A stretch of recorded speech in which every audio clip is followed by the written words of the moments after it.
Thank you, Dov. Three widely different views of management, three widely different views, I think, of external forces. I'll bring you, the audience, into this in a few minutes. First, let's get the speakers to interact with each other. And a basic question, you've all heard what each other has to say. What do you think of it? Comments, please. Martin. Okay. Well, it's certainly interesting. I'm certainly reminded of the famous story about sending four people into a dark room to describe what they experience. And you know, I've used this before. One person says, well, it's a tree trunk. The other says it's a rope. The other says it's a sail. And the fourth says it's a snake. And of course, the doors are open. They discover it's an elephant. So we have all described an elephant in very different ways. I mean, the elephant is ultimately what the hell are companies for, which is really what this is about, and how do they fit into our world. So in a sense, we were asked to discuss everything. And we came up with some very different answers, which perhaps is either very valuable for very interesting for me and very valuable for the audience. How did I respond to? Well, I thought I wish I'd gone last because it would have been very interesting to have heard these first. I think I responded with great respect to what was being said. So my comments on what Pankaj had to say were essentially two. Like most economists, and I've been in this game now as an economist, well, am I really an economist? Probably not. A journalist now, used to be once an economist, for a very long time. And of course, I was deeply persuaded, because I started off with welfare economics, that market failure is a good way of thinking about the world. So you start with an ideal abstraction and you say, unfortunately, there are a few problems, so we have to adjust to that. My vision of Polanyi is that he really wasn't thinking about market failures. He was thinking that we made a category mistake. That the hyper-liberal 19th century world was a category mistake because it presupposed certain things about human relationships which were actually ultimately unworkable. If you reduced people, particularly the human reaction of workers, to being mere factors of production treated in that way, they're going to react intensely politically and transform this world. It's an ideal abstraction. And so I suppose my reaction to this side is, I now think that the market failures way of thinking about it, in some areas, is the product of the heroic abstraction of economics as a system, but is grossly misleading because there are points at which the abstraction becomes just so far from any sense of reality that it just doesn't allow us to think about it. So I agree with the market failure idea more or less in systemic risk, though it's difficult. I agree with it more or less in the environment. But on uncertainty and risk, I just don't think it's a useful way of thinking about it. Uncertainty isn't a market failure. It's the world. It just isn't a sensible way of thinking about this. And the other point I thought is, I think if you do his sort of analysis for economic students, it'd probably be worse. I may be wrong on that. No, it isn't worse. Well, then you guys really are failing. I thought it might be self-selection. I mean, why would one become a business student if one didn't think business was really great? And if you did go to do management studies, you're told that business is really great, so you come out with the conclusion that business and therefore markets are really great. So I thought it was self-selection. But I think the real problem to me now, this is nearly 50 years after I studied economics, is you are taught these wonderful models. They're very, very beautiful. They're sufficiently similar to the world that you can believe that they might be the world. But the problem is they aren't. And that gets us into some really serious trouble. And if you're 25, and I'm thinking back to myself at 25, I really did believe these models were the world. Now, after 50 years, I know they aren't. So that was a reaction. To Dov, I suppose my interest in reaction, I'm sorry this is probably much too long, is, and I really apologize, and this is where my economics background gets in the way again. I can't get away from my way of thinking. I think always, and that's how I ended up with what I did, with institutions and incentives. And you were talking about essentially making people better people, treating people humanely. And I suppose, I don't know whether that works in a business context. I don't know how you go about changing the way people behave if actually all the incentives and institutional structures are perfectly designed to ensure that they will behave in the opposite way, which is what they do. So I can't relate what you're thinking about, how to make people behave in a humane and a humanistic way. I won't go into all the questions about freedom and all the rest of it. There's so much philosophy there, which I have a lot of thoughts on. But I just don't know how this works. So I want Dov to explain how you actually make it happen. Perhaps a response just to the incentives. I could not agree more that incentives are at the root of this. But, and as Clay so eloquently spoke about earlier, it remains valid that what you measure is what you get, and that we manage what we measure. I accept that fully. Yeah. But what we measure is a choice. And when you measure something, you're saying to people, it matters, therefore I measure it. And when you don't measure something, you're saying it doesn't matter. We spent 2 years measuring how much stimulus there should be, $1 trillion, $1.2 trillion. We never talked about how to stimulate the economy. Every metric out there is a how much metric. How much revenue, how much market share, how many clicks, how many followers, how many page views, how much, how much, how much. So now we want people to behave in horizontal, relational how ways. Not how much resource do you need in HR, how resourceful ought we to be. So we keep talking about the language that's more horizontal, relational, behavioral. We want that, CEOs are saying that. But I agree with you, the metrics continue to be vertical, how much. And I could get to this later. We did a study of 2 million observations, not of people's feelings, do you like your boss, are you scared? Actual behavior, do you get punished or not if you do it this way or that way? From 36,000 people in 18 countries. The values-based human organizations were still a tiny minority, but they outperformed the more rules-based autocratic organizations against 14 how much criteria, all the way down to financial performance. So I couldn't agree more, but I actually think we agree. Incentives are, if you're going to be systematic, it's what you celebrate, it's what you pay for, it's what you hire for, it's a systems view, and the incentives have to be harmonious or not. But incentives are a window into what we value, and they're a window into our values. And we should pause and say, do we have the right incentives? Pankaj, what did you make of what the others said? Well, perhaps because I'm originally from India, but I thought I actually was trying to describe the elephant. I started off with three different types of arguments that are made about poor performance, and then given the constraint of 15 minutes, focused in on one of them, not because I thought that the other two pieces are uninteresting, but because the piece that I was focusing on had not previously been introduced into the conversation. In regard to how useful this notion of market failures is, I mean, I'm not particularly wedded to the triptych of market failures that I had up there, but I think at a time when business school students do seem to leave business school thinking that the market mechanism works perfectly, breeding some caution in them about what kinds of structural circumstances we might want to be particularly wary about making that assumption might be a useful counterpart to what I agree is the generally useful thrust of competitive processes and market interactions, et cetera. And then finally, in reference to Martin's comments on Polanyi, I will point out, since my lunchtime book-selling activities were highly unsuccessful, that there are a couple of pages excerpted from Polanyi's The Great Transformation in the first chapter, World 3.0. So if you're curious about Polanyi and can't, for some reason, access the web, go take a look. But I do think I would stand by my notion of what that book was about. In regard to Dov's comments, I think that's a little bit of a reminder of what some of the essential features of management are about. Dov was something that I certainly did not strive for, nor would have achieved if I'd striven for. Inspirational. How do you motivate people? How do you get them to recognize a sense of the possibilities is such an important part of the craft of management that I just found myself looking with interest at the images and at some of the statistics. I'll come to you in a minute, but Martin, can we now say in the light of 2008 that economists are at the mercy of market forces too?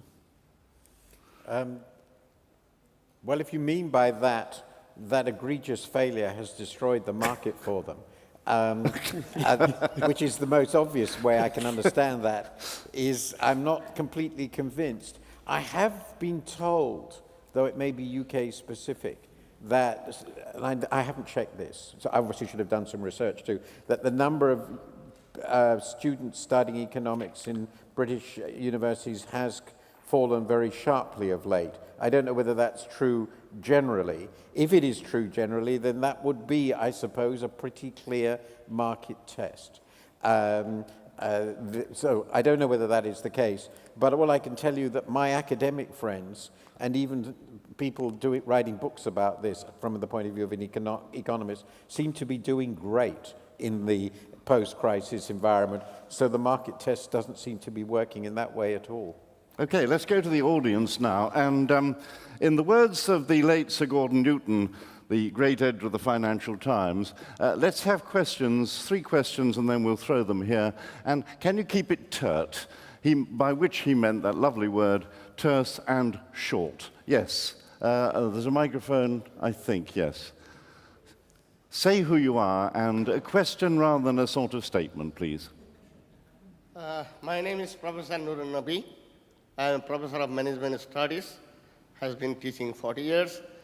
Martin, I can 100% agree your presentation as a professor of management studies and practice manager. And I'm going to bring to you, recalling evidence, 2004, your Marks Spencer collapse due to the external forces competition from Next, Jara, and other competitors. And last few years, Barclays Bank, Lloyds Bank, NatWest Bank lost more than 20,000 of their managers. This is the external forces influence. That's why I can't believe 100% of your argument. The external forces has a lot of influence on the manager, how will they manage their company. I'm not going to attack more on that, as some of them already covered. I'm coming back to Pankaj. Pankaj is arguing business school, business school, business school. No, a lot of the entrepreneurs that did not come from the business school, like Lockheed Metals and your Microsoft. And Lockheed Metals, he doesn't even study in his school. And in UK, a lot of top entrepreneurs, they are not business school. But I'm asking a question about your global triangle model: adaptation, aggregation, and arbitration. It is successful in United States, probably in IBM and some other multinational company. My question to you, why it has not been successful? Why it has not been successful in UK and other countries? Okay, there was a question there. Another question? Yes, behind.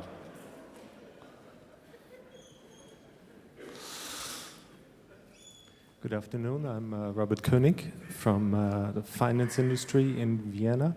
And I would like to ask a question to Mr. Wolf and Mr. Seidman, which may seem unusual and spontaneous, and it actually is spontaneous. The fact that both your fathers have left Austria under circumstances that you described vaguely, I would be interested to know what your fathers told you about Austria and what image you have of Austria today. What is the... No, not yet. Wait a minute. Let's another question, please. Yes, there. Yes, I'm Joachim Andersen. I'm going to get straight to the point. So I have a question for Dov. What happens when people who are used to not have this freedom you're describing and they suddenly get it? Is it always a positive outcome? And if it's not always a positive outcome, how can we ensure that it will become a positive outcome? Yeah. So let me start with the last question, and it'll give me a few more minutes to get in touch with the deep place you want me to go to for the first question. Technology is creating the possibility, and communications technology, for all this freedom. So far, we're seeing, in my view, more anything that can happen in this world will happen. People will either do destructive or constructive things. Right now, I think we're creating more vacuums with this freedom. And the vacuums are going to get filled with human yearnings and action. And it's up to leadership to fill the vacuum with the kind of leadership that inspires people to go on constructive journeys as opposed to spend their time in destructive ways. That's where we are. One of the things that is clear about those getting this type of freedom, they reject formal authority. Now, I want you to know that I don't think you can get anything done in this world without power and authority. But formal authority, do this because I say so, or in my house, I'm your father, this is how we're doing it, or do this because I'm the boss. Formal authority is losing its currency because it's easy to cast it off. But it's creating the opportunity for moral authority. To do this because we agree that it's right, or do this because together we want to go there. So I embrace authority. I just think that it's time to rethink the source of power. And carrots and sticks can only get you so far. I believe in inspirational leadership. The first two letters in the word inspirational are in. What's in us are purposes worthy of our dedication, missions worthy of our loyalty, values and beliefs. And leaders today have to enter people in respectful ways and really inspire them, because coercion and motivation cannot get people to stick with you for something difficult, which is the problems that we need today. So to sum it up, more vacuums. Right now, more destruction than construction. A big challenge for leadership to jump into the vacuum. Do you want me to answer the question about my father? Or, You may as well, as it was posed. It was posed. I respect you for getting personal. I think it's part of the ethos of what I shared, that we're in a world where it's not just business, everything is personal. So I think it's okay. I lost my father too young in life. He was expelled from the university here because of policies, and he still went to Switzerland. He got one of the last student visas. I did not meet my grandparents because they had a more tragic death, taken to the camps. But my father went to Switzerland, and he became a doctor, and then worked in the tuberculosis clinics, and then he became an innovator. He was one of the first doctors in an HMO, which was at the time a fringe approach, and he got a Kaiser car. But all of his friends in San Francisco, where he became my father, were from Vienna, and my mother called them the Viennese mafia. So according to him, I did not go to school. I went to the gymnasium, and the language was Viennese, and it's a part of my heart, and I'm here with my head up high in a real, closing the circle, embracing a real tradition and a sense of connection. The product of external forces. Yes. You are. In many ways. No. Anyone else on this? Let me just react to. I'm very bad at talking about the personal, but then I'm not in the business of inspiring speeches. So let's say the relationship was, in the case of my father, who was a writer, intellectual, absolutely classic Viennese intellectual, later became a journalist, incomparably the most powerful influence on my life and values. He was deeply torn, as most exiles in these circumstances were. This was his language, this was his culture, but he had been rejected. That's the divided life of the post-war survivors, and he was miraculously lucky to be a survivor. The most important thing, he taught me an incredibly large number of things. The most important was democracy really mattered, stability really mattered, and above all, economic stability really mattered. So this is very important in explaining what I've been writing the last 10 years, because this sort of thing we're talking about here is rather secondary to me. We don't have a right to choose depressions. It is morally wrong to choose depressions. And that's the policy that is being imposed on Europe, and it is morally wrong. That's my feeling. And that was influenced very powerfully by what happened in the 30s. You all know why. I obviously, in my very brief remarks, was not very clear. I didn't wish to suggest that external forces were not important for managers. That's obvious. If their companies don't make business money, this is what I talked about, being subject to the resources they have at their disposal and the market pressures, they're going to go out of business. But this is not a deterministic relationship. That's the point I was trying to make. It's not the case that certain external environmental changes guarantee or determine the outcome of the competitive process for a particular firm. There are an immensely large number of degrees of freedom in practice, many strategies that can be exploited. And I think you referred to Marks and Spencer. Well, it still exists. Actually, its food business is doing great. So that's a good example of this. So what I wish to emphasize were 2 points. The way you respond to market forces is a creative one. That's the game, and it's the creation that's the value. And second, the institutions we create that surround the core market institutions and that determine the way they behave, I think that's just a different language for what Dov's saying, will determine how well they perform this creative task. So that, I think, were the 2 points I was making. But I'm not denying that the external forces are unbelievably important. That's why, as I said, they're embedded in the market. So if that has helped clarify what I was trying to say, then that was a very useful question to have. Pankaj, curricular social responsibility, you put it up on the board as though it was here and coming, but you've got to sell it to your school and other schools, haven't you? This will take some selling, won't it?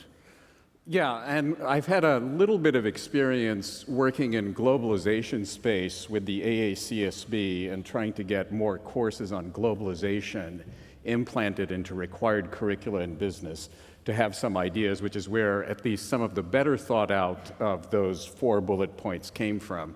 So one of the things we've found, just to digress slightly to globalization space, which this gentleman did mention some of my work in, what we've found is that if you offer MBA courses on globalization just as electives, nobody actually takes them, apart from a handful of kids who are taking all those courses. They didn't used to take ethics courses either, did they? No, and so what we sort of figured out is, and this is actually something that Ray Vernon described as his experiences back in the 60s at Harvard Business School. His first approach was to sort of, drop in a course on international business into the first year of the curriculum. 1960s US, this was pretty forward thinking. The trouble was that had no influence on the rest of the curriculum. Then a few years later, the dean called him in and said, this globalization stuff is really great. I don't think they used the globalization word back then, but this international business stuff is really great. We really want it everywhere in the curriculum. So Ray's band of disciples got dispersed to different departments at HBS and were never heard from again. So that's the infusion approach. And one of the things that I figured out working with the AACSB is when you have things that don't fit within functional silos, you probably need a combination. You need to insert some material into the required curriculum that specifically focuses on those issues, and then you need to work on the interlocks with the other courses so this doesn't just get seen as, okay, if we're not in the ethics course, we don't have to worry about the set of issues. And making the interlocks work, which is what we're doing at IESE with globalization, that's a complicated approach, but I think that at least the deans that I've been working with, because I do a little bit of pro bono consulting to other business schools, have sort of figured out that maybe some notion of insertion plus interlocks is a better way of getting things into the curriculum that don't fit neatly into our currently functionally very siloed structures. Okay, more questions? More hands? Yes, you've got the microphone too. Richard Chaplin from the Managing Partners Forum of CEOs of professional firms. One topic that I would love to hear a bit more about is neuroscience. Because when I talk to our members, it's probably the issue that they actually feel is the most important issue for them at the moment. Because going back to what Dov is saying, there is a limit to the extent to which you can enthuse people. But if you can actually give them very clear examples why the brain works a particular way and why a particular management theory is therefore deficient, they're much more likely to listen, particularly if they come from a numeric context, because brains are essentially numeric in that way. So I just really wanted to ask all the speakers the extent to which they see this new body of evidence helping management redraw the balance between finance and HR. I'm happy to. Let's see if there's anything else as well. Yes, right back.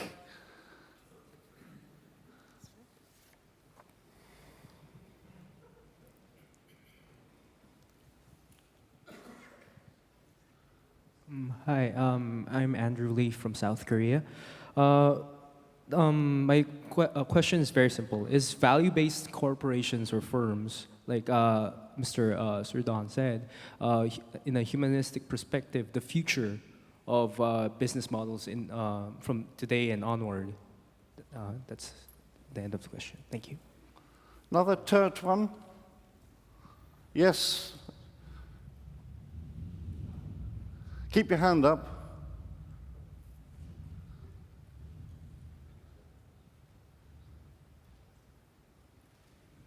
Peter Tundrick from Australia. I'm wondering if you could answer the question of whether the board has become an external force on management. Very turt, yes. Who wants the neuroscience one? I can jump on it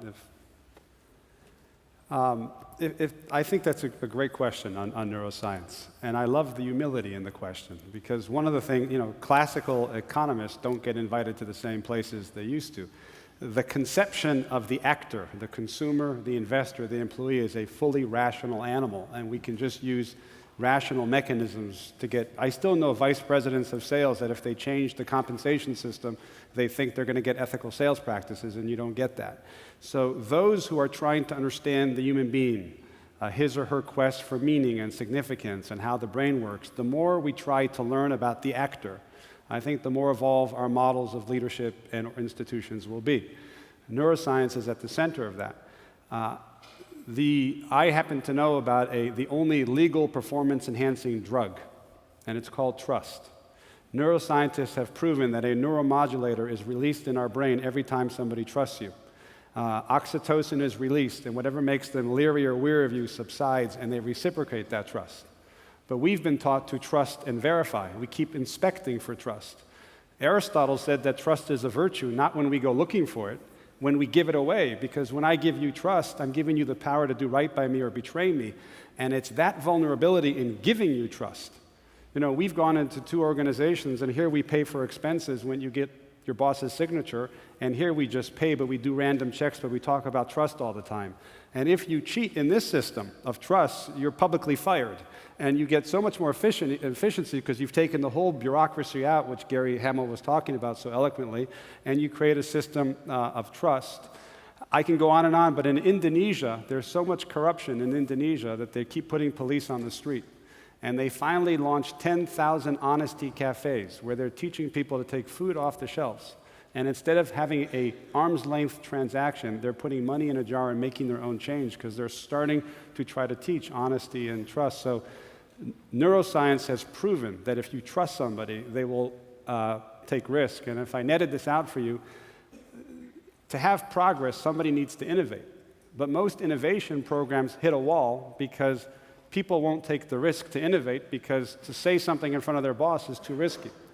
And the only place people innovate, take risk, is when trust is high, because when trust is high, that's when they go for it. So instead of doing innovation, we should create high-trust cultures where innovation can happen. I think it's a great insight. Boards as external forces, fascinating concept. Well, I think that, that's directly related to which part of the world you're talking about. Boards play very different roles in different places.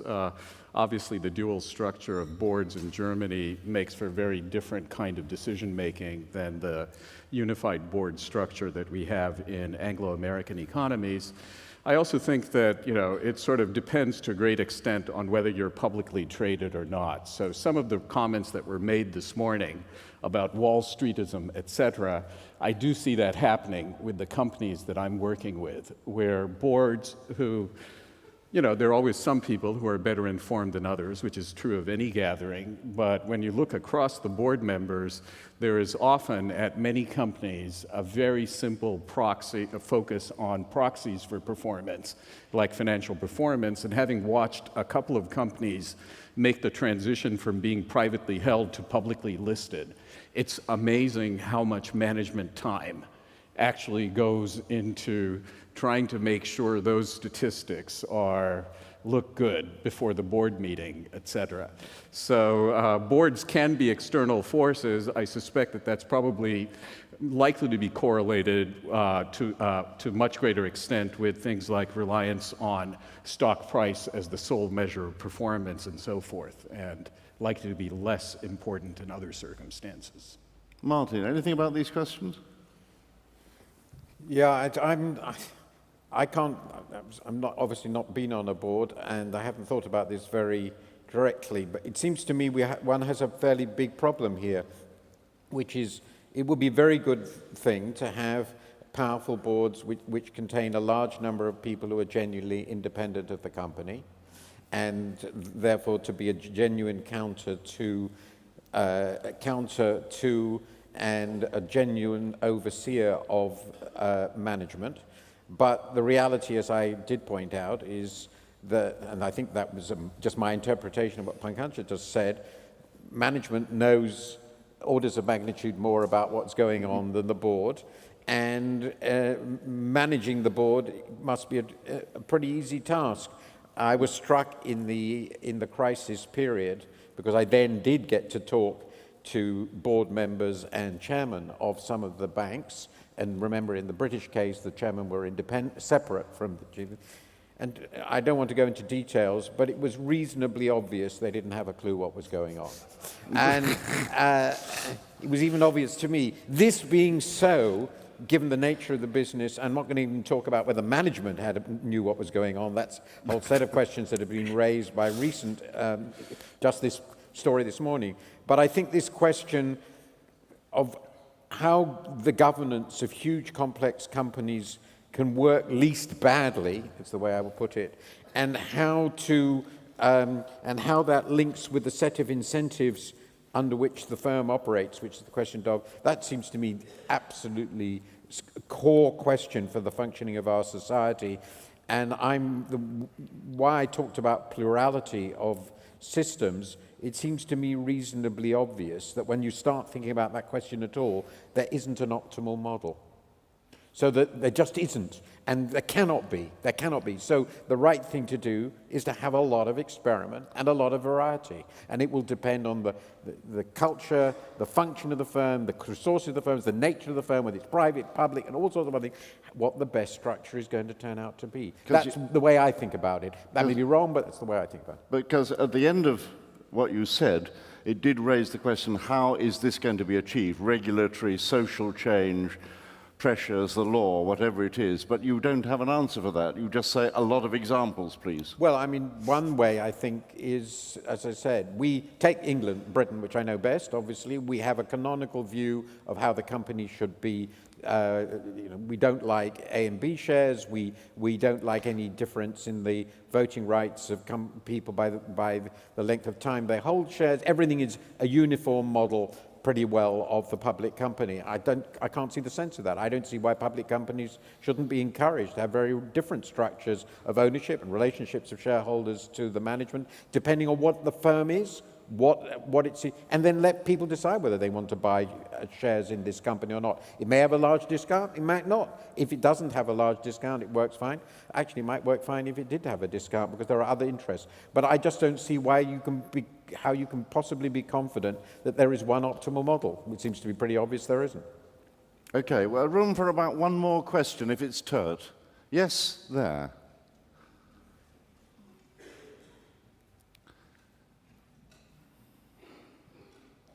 Yeah, hi, my name's Tim Walters from Digital Clarity Group. This actually came up in the last session, but I think it's pertinent here, at least for Dov and probably for NYU as well. And that was someone in, I think the chairman of Tupperware was saying last time that in the future, and maybe in the very near future, you won't hire someone for what you want them to do, you'll hire them for what they want to do.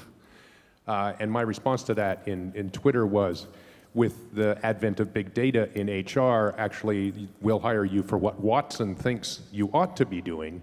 And that's actually serious, because that specter of analytics and big data in HR is very real. And what's interesting about it, there was an Atlantic article last year sometime celebrating this, basically saying that we're not capable of understanding, of matching talent to jobs. That is, as employers or as employees. So basically, machines will make it possible for us to make a more humane workplace.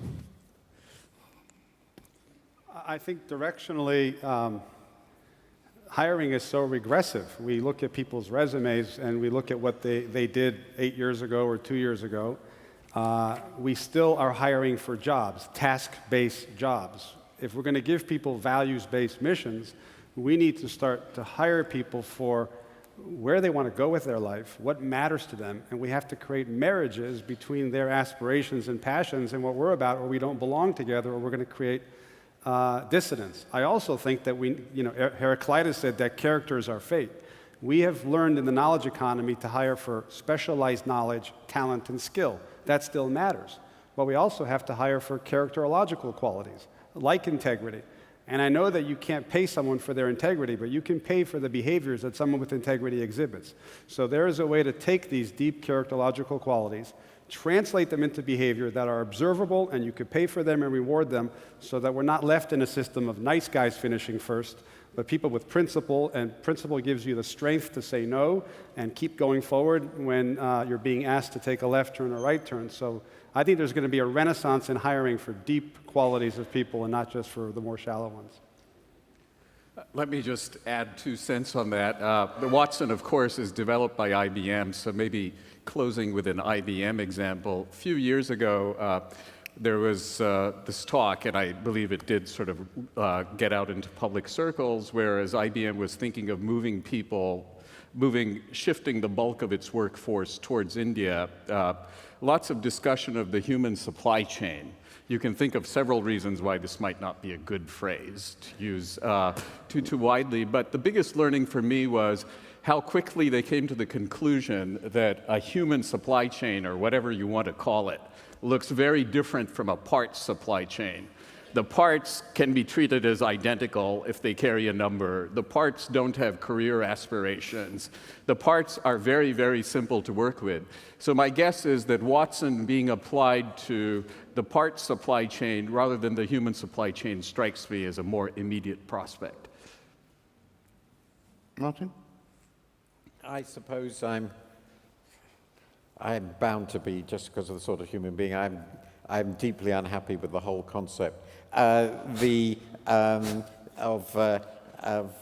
world in which, do I really believe that a computer program or computer programs can resolve questions of this kind better than actual human beings? Well, actual human beings make such a mess of so many things, maybe the computer will do it better. I was thinking, and this is because I've never been involved in these things, because I've led a life of perfect irresponsibility. But the editor of how did I become a journalist? This is relevant in a way, because it turned out to be quite happy for me. I was more than 40. I'd been a professional economist. I'd never been a journalist, never written as one, showed not the slightest interest and wasn't aware of any interest in it myself, and had no intention of ever applying for the job. None. But I knew the editor of the FT, and he knew me, and I'd written a few guest columns for him, and he thought in some completely intuitive way. You talked about Gordon Newton, who was probably the greatest editor of any British paper in the post-war period. He was editor of the FP for about 40 years, and he created the modern FT. And no one understood how he ever decided anything, ever. It was pure intuition. So the editor of the FT then, Geoffrey Owen, now Sir Geoffrey, simply called me one day and said, would you like to be chief leader writer of the FT? And I said, what? What? Why? He said, I think you'll do a good job. And I said, you're crazy. And then I accepted, and that was that. Now, would Watson have come up with this crazy idea that some economists no one had ever heard of and never written for the book might be quite a good journalist? Well, maybe, but then it's going to be a really, really smart computer. And I would back Geoffrey Owen's intuition after 40 years as editor, as writer, 10 years as editor, in this institution, understanding the values of the FT the way he did, really understanding them because they were him over any computer. I'm sorry, that's my view. Okay, the external force we're at the mercy of this afternoon is the clock. It's time to finish this session. Many thanks to Martin Wolf, Pankaj Ghemawat, and Dov Seidman.